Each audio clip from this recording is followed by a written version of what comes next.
Hey, everybody, welcome to the Time Hack Agent podcast, where we talk about using AI, virtual assistants, and effective systems to grow your business no matter what you do.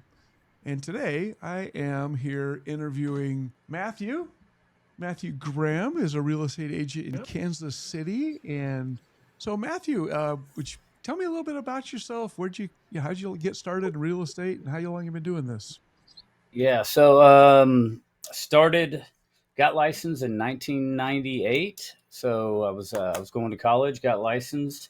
Was going to college, actually got my bachelor's degree in real estate. Moved back to Kansas City in 2000 and been selling ever since. So done quite a bit. Owned a couple franchises and ran a couple brokerages, and recently just made the move over to Epic Realty. I've gone through all the cycles. Been there, done that, got a whole stack of t-shirts. As you've been doing this for a long time, and there's a lot of ways to go around this business, and some people do it better than others. When it comes to building systems and working with virtual assistants, I mean, I think everybody comes to some point where they find some pain point that's something that's eaten up their time, and they finally recognize that, hey, I've got to do something about this.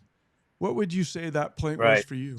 Oh, I probably the first time that I really used leverage and virtual assistance was in the REO foreclosure boom or bust, whichever way you want to look at it. So I started building relationships with banks pretty early, around 2006.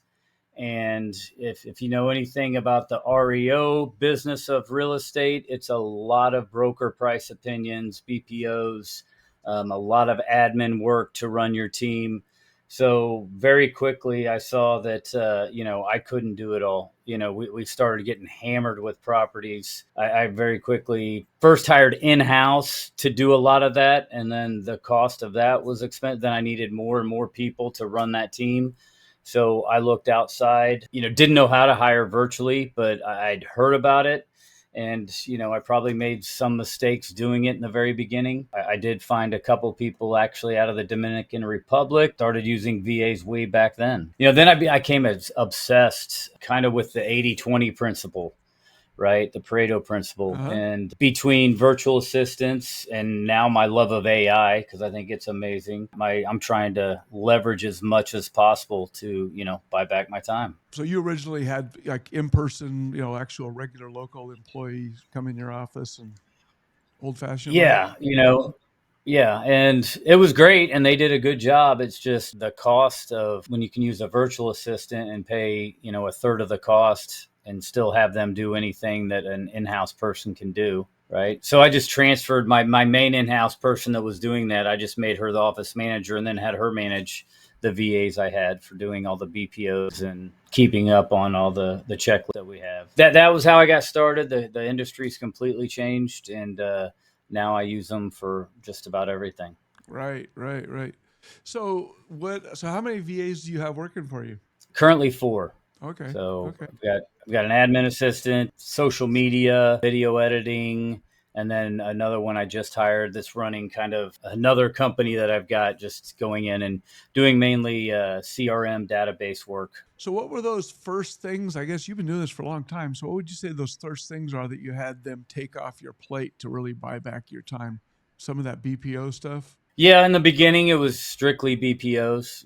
Have them go in, research. Obviously, I'd go in or my office manager would go in and finalize the BPO, but just the basic data input. Researching the properties, putting them all into the BPO form, making the right calculations. So just training them how to do it and then going from there, which was a little tougher back then because we really didn't have Zoom or any of that. So it was a lot of phone calls and, sending them the manuals on how to do it and then trial and error. So it's pretty easy now to train a VA compared to how it was. So you have a social media manager that's just handling all your social media as well as a video editor. Yep. Because my social media manager at this point still handles all the video editing. Haven't quite. Yeah, I tried mastered. that. Yeah, and I did that. It's just he wasn't editing as quickly as to handle everything. I felt like I could just keep trying to put out more content and then have him strictly do that. And that's I think one mistake that a lot of people make is they try to have, and really social media and video editing isn't that tough for one person to handle. But I think too many people come in and they get a VA and they try to have them do everything, right? They're like, well, I need this, and I'll just have them do 5 hours of this and 5 hours of this.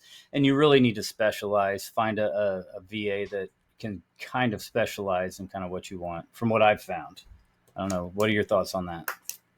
Yeah, I think I agree. Although I will have to say my executive assistant does a fair number of different tasks, but I think that's part of that job. Yeah, She, yeah.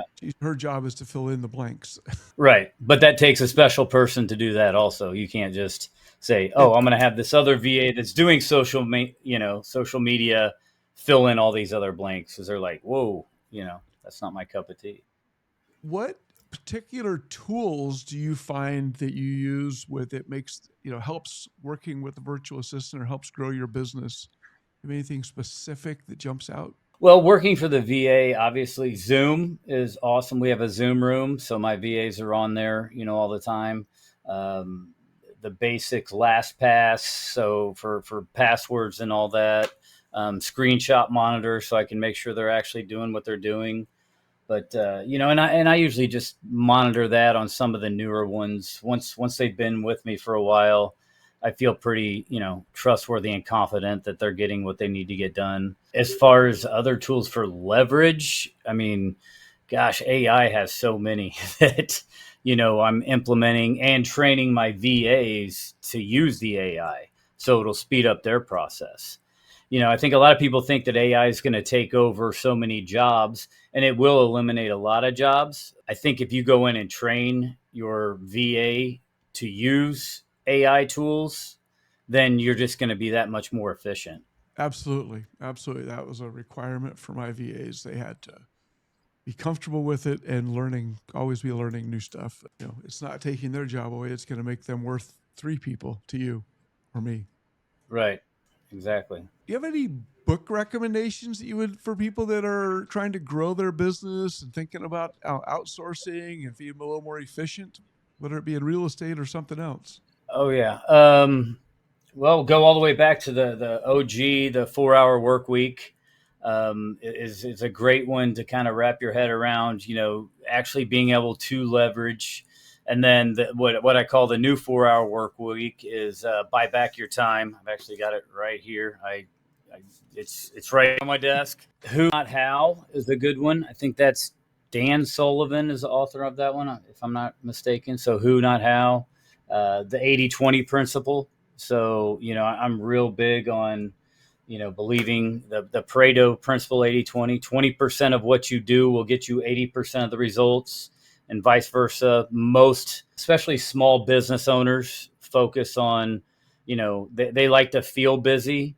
And so they're working on that 80% stuff that only gets them 20% of the results. And so, using the buyback method and going through the time audit in there, you really figure out what your 20% is that gets you 80% of the results. And then another one that's again a classic that I think is great for any entrepreneur or business owner is the E-Myth Revisited by Michael Gerber. So that's another I would highly suggest. Those would probably be my top. Oh, and then The One Thing by Gary Keller. Great. Stay focused on that. What's that one thing that you can do today that will, make everything easier or unnecessary? Yeah, it gives you that focus point to put your motivation to. Oh yeah. Miracle Morning. Miracle Morning. Yeah, it's funny. When I first got into real estate coaching, one of the first conferences that I put on with Hoss Pratt, Hal Elrod was our keynote speaker for the first conference. So yeah, had dinner with him and hung out with him. That was probably 12 years ago when the book was coming out. So yeah, definitely. And I've always kind of been a morning person. I just didn't have the actual routine. So I'm up early. I'm usually up by 4 o'clock every morning. Get up, stretch, do my stretching. I just turned 51 last week, so I start to feel it. So definitely got to get that stretching in. I'll usually do about 20 minutes of light cardio just to get the blood flowing, read my Bible. The journaling's been tough for me, but again, using leverage, I went and got this, Plod recorder. So it records everything. And so I kind of journal in it now, just kind of talk to it. And that's my journaling. And then 8:00 every morning, I'm on with all my VAs. So we have a standing meeting every morning at 8:00 and get everybody going, and then the day gets started. I'm similar. I've never met Hal Elrod, but I read his book many years ago, and kind of always had a morning routine, but that really put some focus to it. And now I've had ADHD all my life, so that morning routine really helps me be focused in the morning. Yeah, I get up, I do 20 minutes of reading, exercise. I typically go for about a 3-mile walk every morning. Nope, I think it's really important. 100%. At this point, I just want to say thanks for being on the podcast. It's been great to chat with you and see how what you're doing in your business and how you're applying virtual assistants. So with the AI, is there anything specific you're doing that maybe, I think with AI, a lot of people out there still think it's a glorified Google. They use it to it's way beyond that if you actually dig into it. Is there one specific thing you could share that you think you're doing that's really pushing the envelope with some AI? Yeah, well, it's really learning how to prompt and learning how to talk to AI. And like you said, don't use it as a glorified Google. AI can do some amazing things. They can do some amazing research. So there's the go-to ChatGPT, and I use it probably, during a work day, 30, 40 times a day, just, and just keep building on projects. Some other ones that I've really found that I love is Manus. So Manus is I kind of call it, ChatGPT on crack. It really goes in and does some more in-depth research, even though ChatGPT's new one is doing a little more in-depth, but I like Manus for, doing that in-depth research. Some people are like, oh, well, I don't want to spend the $20 a month for ChatGPT, the extended version, and it's so worth it. Like if you want to leverage and get more time back, that's minimal cost is worth it. But then some other ones that I highly recommend, if you're doing a lot of presentations, whether it's to a real estate client or just to an audience somewhere, Gamma is awesome. So I'll go in and I'll use, ChatGPT to come up with the content of what I want to use, and then tell them to put it into slides that I can download directly into Gamma. And then you drop it in Gamma and you have a full presentation in like 3 minutes, maybe a couple edits of another 5 minutes, and you're good to go. Learn to prompt, learn to talk to it the right way. So there's some basic classes you can take, or YouTube University, and just go out and watch 3 hours on how to prompt. Yeah. YouTube's an amazing tool if you use it properly. It can suck your time, or it could be master's degree. Yeah, and that's part of my morning, my miracle morning is while I'm doing my cardio. It's usually inside because it's early and dark or whatever. And I usually have YouTube on, and I'm going through something for educational purposes. Yeah, don't get dragged into the cat and dog videos, and you're good. No. And there's a ton of just like great motivational, affirmational stuff. I actually will watch and put one of those videos on. I do. You familiar with Gary Brecka's breathing technique? Yeah. So I do that every morning. And actually, I used to just sit there and do it. And then I started to put a good affirmational video on where you're putting positive stuff in your brain at the same time. I've got Gary Brecka's hydrogen pill in this water right here. So, yeah. There you go. Get the hydrogen water. And that's helped. I don't know if you've tried that. It's helped with my inflammation. It's amazing. I did try it for a while. I didn't buy the bottle that makes I did those pills you put in that dissolve that do it. Yeah. I did that for a while. I should probably try that again. Get back to that. Yeah. I didn't notice it because same thing. So I first bought the bottle and then I dropped it and it broke. And that's about the time when he came out with the pills. And so I've been doing that daily. And I really didn't notice how much it was helping me until I quit.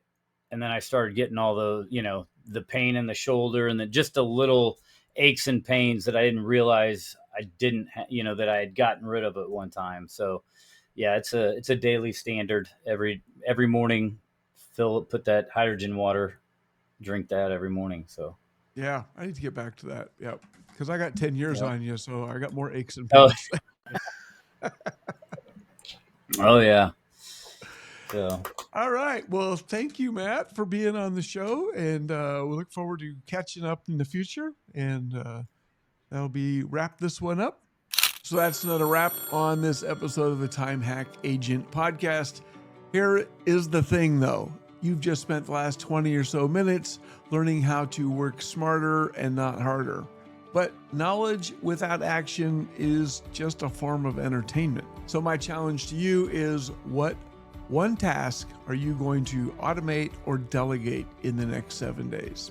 I want to hear about it. Let me know. Send me something. Put a comment down there. Because here's the truth. Time is limited. It's your most valuable asset. You can't buy it back. When it's gone, it's gone.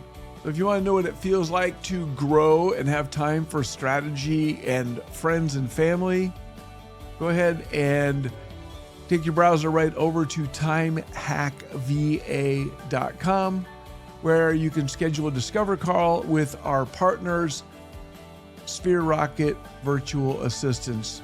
Sphere Rocket has placed over 10,000 VAs with business owners across the country and around the world. And they will show you how they work and how they can find the right VA for you and your business. So go to timehackva.com and schedule that appointment, and you will not be disappointed. Start buying back some of your time. See what you can do with an extra 10, 20, 30 hours a week with your life and your business and how that can make a difference.